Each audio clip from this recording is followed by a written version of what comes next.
Hello everyone, my self Jitendra Sharma. तो कैसे हो आप सभी? आई होप आप अच्छे होंगे। तो आज की इस वीडियो के अंदर हम लोग जानेंगे कि क्या आपको प्राइवेट कॉलेज से बीएमएस करना चाहिए, और अगर आप प्राइवेट कॉलेज से बीएमएस करने का सोच रहे हो तो क्या आपको क्या क्या चीज़ों का ध्यान रखना चाहिए। तो आज की इस वीडियो के अंदर हम लोग सारी चीज़ें जानेंगे। तो प्राइवेट कॉलेज से बीएमएस करना चाहिए या नहीं, इस डाउट को लेके मेरे पास बहुत सारे कॉल्स आए थे। तो मैंने सोचा कि ठीक है, इस डाउट पे एक वीडियो बना देते हैं कि क्या आप प्राइवेट से बीएमएस कर सकते हो या नहीं कर सकते। सबसे पहले तो मैं बात करूं कि क्या बीएमएस करना सही है, तो इसके लिए मैं आपको बता देता हूं कि एमबीबीएस के बाद जो बेस्ट ऑप्शन है मेडिकल फील्ड के अंदर, तो वो है बीएमएस। आप बीडीएस को भी मान सकते हो, लेकिन मैंने एक वीडियो बना रखा है जिसमें मैंने बता रखा है कि बीडीएस के अंदर क्या क्या स्कोप होता है, फ्यूचर स्कोप, बीएमएस के अंदर क्या होता है, वेटरनरी साइंसेज के अंदर क्या होता है। तो आप जाके वो एक बार वीडियो देख सकते हो। लेकिन मेरा मानना तो यही है, और आजकल जो ट्रेंडिंग में चल रहा है एमबीबीएस के बाद नंबर 1 पे जो कोर्स आता है वो है बीएमएस। तो आप नो टेंशन होके बीएमएस कर सकते हो। और अब मैं बात करता हूँ प्राइवेट कॉलेज की या गवर्नमेंट कॉलेज की। तो गाइस, अगर आप प्राइवेट कॉलेज से करो या गवर्नमेंट कॉलेज से, उससे कोई फर्क नहीं पड़ता है। डिग्री डिग्री होती है, लेकिन आपको प्राइवेट कॉलेज लेने से पहले बहुत सारी चीज़ों का ध्यान रखना होता है। ऐसा नहीं कि आपने कोई भी कॉलेज ले लिया। तो अगर आप प्राइवेट बीएमएस कॉलेज के अंदर एडमिशन लेने का सोच रहे हो तो आपको इन चीज़ों का ध्यान रखना होगा। सबसे पहले तो मैं बात करता हूँ कि फीस की। तो आपको प्राइवेट कॉलेज की फीस का पहले ही पता कर लेना है, क्योंकि बहुत सारी कॉलेजों में क्या होता है, फर्स्ट ईयर के अंदर मान लो 2 लाख फीस है आपकी, फिर आप सेकंड ईयर में जाओगे तो आपकी 3 लाख लेते हैं, फिर अलग अलग होती है हर एक ईयर की। और कुछ कॉलेजों में ऐसा होता है कि फर्स्ट ईयर के अंदर एक्स्ट्रा होती है, जैसे कि आपकी फर्स्ट ईयर के अंदर 3 लाख फीस हो गई, फिर सेकंड ईयर से 2 लाख लगेगी, ऐसा होता है। फ्रेंड्स, आपको एडमिशन लेने से पहले ये पता कर लेना है कि टोटल आपकी फीस कितनी लगेगी पूरी 5.5 साल की। उसके बाद ही आपको एडमिशन लेना है। और एक चीज आपको ये ध्यान रखनी है कि कॉलेज के अंदर बॉन्ड है या नहीं, जिस भी आप प्राइवेट कॉलेज के अंदर एडमिशन ले रहे हो उसके अंदर। क्योंकि बहुत सारी कॉलेजों में क्या होता है कि बॉन्ड होता है। जैसे आप नीट की तैयारी कर रहे हो फर्स्ट ईयर के अंदर बीएमएस के अंदर, फिर आपका गवर्नमेंट बीएमएस में या गवर्नमेंट एमबीबीएस में सिलेक्शन हो जाता है, तो आप उस कॉलेज को छोड़ नहीं सकते, क्योंकि बॉन्ड होता है। अगर आप छोड़ना चाहो तो आपको 10 लाख से 20 लाख रुपए देने पड़ते हैं वहां पे, या आपको अपनी 4.5 साल की जो भी फीस होती है तो वो देनी पड़ती है। तो इसलिए आपको ये ध्यान होना चाहिए कॉलेज लेने से पहले कि कॉलेज के अंदर बॉन्ड है या नहीं है। और बाकी कुछ कॉलेज में हल्का फुल्का बॉन्ड होता है, तो आप वहाँ पे देख सकते हो कि अगर आप कॉलेज छोड़ते हो तो आपको कितने पैसे देने पड़ेंगे। तो ये आप ध्यान रखना।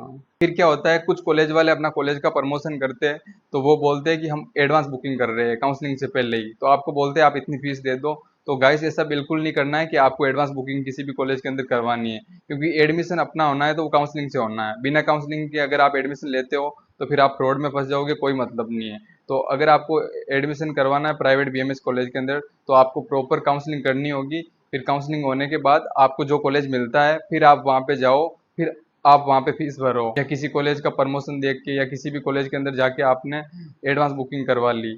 तो ऐसा बिल्कुल नहीं करना है। एडमिशन होना है वो काउंसलिंग से होना है, चाहे कोई भी कॉलेज हो। मैं प्राइवेट बीएमएस कॉलेज की कट ऑफ की बात करूँ तो गाइस, अगर आपके क्वालिफाई मार्क्स है तो आप प्राइवेट बीएमएस कॉलेज के अंदर एडमिशन ले सकते हो। लेकिन अगर आप ये सोच रहे हो कि आपको बहुत ही अच्छा प्राइवेट बीएमएस कॉलेज लेना है, तो उसके लिए आपके 300 मार्क्स होने चाहिए जनरल कैटेगरी के लिए। और अगर आपके 250 के आसपास, 200 के आसपास मार्क्स है, तो आप एक एवरेज कॉलेज ले सकते हो। और एक नॉर्मल कॉलेज के लिए ये है कि अगर आप क्वालिफाई हो फिर भी आप नॉर्मल कॉलेज ले सकते हो। तो फ्रेंड्स, आप जिस भी कॉलेज में एडमिशन लेना चाहते हो तो सबसे पहले आपको वहाँ की फैकल्टी का पता कर लेना है कि वहाँ पे पढ़ाई कैसी होती है। फिर सेकंड चीज़, आपको वहाँ पे पेशेंट फ्लो का पता कर लेना है कि पेशेंट कितने आते हैं कॉलेज के हॉस्पिटल के अंदर। ऐसा नहीं है कि कॉलेज के अंदर पेशेंट ही नहीं आ रहे हॉस्पिटल के अंदर, और फिर आप जाओगे तो वहाँ पे सीखोगे क्या फिर 5.5 साल। तो आपको ये पता होना चाहिए कि पेशेंट फ्लो एकदम अच्छा होना चाहिए हॉस्पिटल का, तब जाके आप एक अच्छे डॉक्टर बन पाओगे बीएमएस करने के बाद। तो अब आप सोच रहे होंगे कि बेस्ट प्राइवेट बीएमएस कॉलेज का पता कैसे करें कि कौन सा बेस्ट प्राइवेट बीएमएस कॉलेज है या नहीं। तो आप क्या करोगे, यूट्यूब पे जाओगे, सर्च करोगे। तो फ्रेंड्स, यूट्यूब पे ऐसा ऐसा होता है ना कि प्रमोशन के लिए भी वीडियो बनते हैं कॉलेजों के।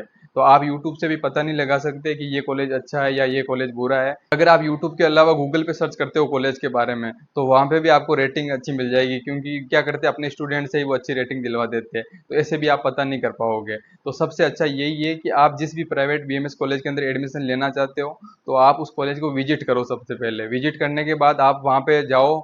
और ऑफिस के अंदर तो यही होता है कि आपको सारी चीज़ें अच्छी बताई जाएगी कि ये कॉलेज के अंदर ये है वो है वो है, लेकिन पढ़ाई अच्छी होती है, सारी चीज़ें, इतना पेशेंट आता है वो। लेकिन आपको क्या करना है, वहाँ पे जाना है, वहाँ के स्टूडेंट से बात करनी है कि ये कॉलेज कैसा है। आपको स्टूडेंट से पता करना है और आपको जाके वहाँ पे सारी चीज़ें देखनी है कि पेशेंट कितने आ रहे हैं, ये सारी चीज़ें।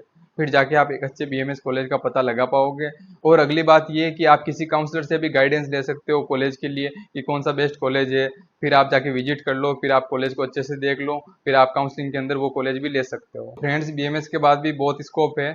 आप गवर्नमेंट जॉब के अंदर अप्लाई कर सकते हो, आप प्राइवेट हॉस्पिटल के अंदर जॉब कर सकते हो, आप अपना हॉस्पिटल खोल सकते हो, आप अपना क्लिनिक खोल सकते हो। फ्रेंड्स, अगर आप बीएमएस के बाद एमएस या एमडी कर लेते हो तो उसके बाद तो फ्यूचर स्कोप बहुत ज़्यादा हो जाता है। तो अगर आप एमएस करते हो, मास्टर ऑफ सर्जन, तो आप सर्जरी कर सकते हो। लेकिन बात यह है कि एमबीबीएस वाले सारी सर्जरी कर सकते हैं, लेकिन बीएमएस वाले कुछ माइनर सर्जरी करते हैं।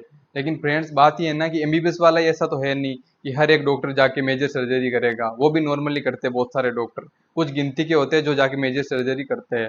तो फ्रेंड्स, आप बीएमएस में होके भी सर्जरी कर सकते हो, तो आप एक नॉर्मल एमबीबीएस डॉक्टर के बराबर डॉक्टर बन सकते हो बीएमएस करके भी।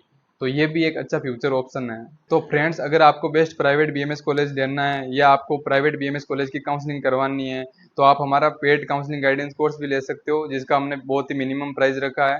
तो आप चाहो तो हमारा गाइडेंस कोर्स भी ले सकते हो, जिसके अंदर हमारी एक्सपर्ट टीम आपकी काउंसलिंग करेगी।